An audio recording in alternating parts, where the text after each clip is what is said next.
कारोबारी हफ्ते के पहले दिन शेयर बाजार में सुस्ती देखने को मिली। सेंसेक्स और निफ्टी में एक दायरे में कारोबार होता दिखा, लेकिन इस सुस्ती के बीच एक शेयर में जोरदार खरीदारी देखने को मिली है।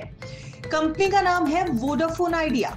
अब सवाल यह है कि आखिर ऐसा क्या हुआ कि अचानक वोडाफोन आइडिया के शेयरों में तेजी लौट आई? क्यों निवेशकों को यह शेयर आकर्षक लगने लगा? इस सवाल का जवाब देंगे, लेकिन पहले शेयर की परफॉर्मेंस पर नजर डाल देते हैं। सोमवार को वोडाफोन आइडिया का शेयर 7% उछाल के साथ ₹8.25 के करीब बंद हुआ है। एक महीने में वोडाफोन आइडिया का शेयर 27% चढ़ा, 6 महीने में 18% चढ़ा और बीते एक साल में देखें तो 38% टूट गया है। वोडाफोन आइडिया के शेयर में अचानक तेजी के पीछे बड़ी वजह है एक्स्ट्रा एजीआर को चुनौती। वोडाफोन आइडिया टेलीकॉम डिपार्टमेंट के खिलाफ अतिरिक्त एजीआर बकाये को लेकर सुप्रीम कोर्ट पहुंच गई। वोडाफोन आइडिया की इस याचिका पर 19 सितंबर को अब सुनवाई होनी है। भारत के टेलीकॉम सेक्टर में एजीआर विवाद लंबे समय से चला आ रहा है। डिपार्टमेंट ऑफ टेलीकम्युनिकेशंस यानी डॉट का मानना था कि कंपनियों की सभी तरह की रेवेन्यू को एजीआर में शामिल किया जाए।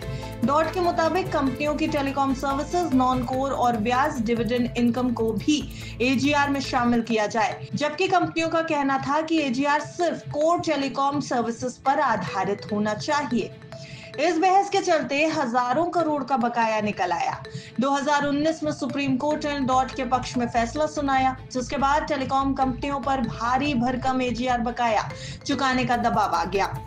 अब आते हैं मौजूदा विवाद पर। डॉट ने वोडाफोन आइडिया से 9,450 करोड़ का अतिरिक्त एजीआर बकाया मांगा। इसमें से करीब 2,474 करोड़ पोस्ट मर्जर से जुड़े हुए हैं। करीब 5,675 करोड़ प्री मर्जर से पहले का बकाया है। कंपनी का कहना है कि डॉट की इस कैलकुलेशन में डुप्लीकेशन और अकाउंटिंग एरर्स हैं।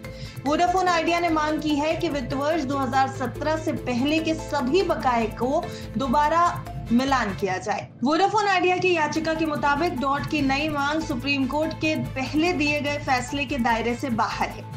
ये कोई रीकैलकुलेशन नहीं, बल्कि पुराने अकाउंट्स के फाइनलाइजेशन का बहाना है। कंपनी चाहती है कि कोई इस मांग को रद्द करे और उसे राहत मिले। दूसरी तरफ डॉट का कहना है ये कोई नया आकलन नहीं, पुराने अकाउंट्स को बंद करने पर ये अतिरिक्त बकाया निकला है, यानी सरकार इसे एक तकनीकी गलती सुधारने जैसा मामला बता रही है।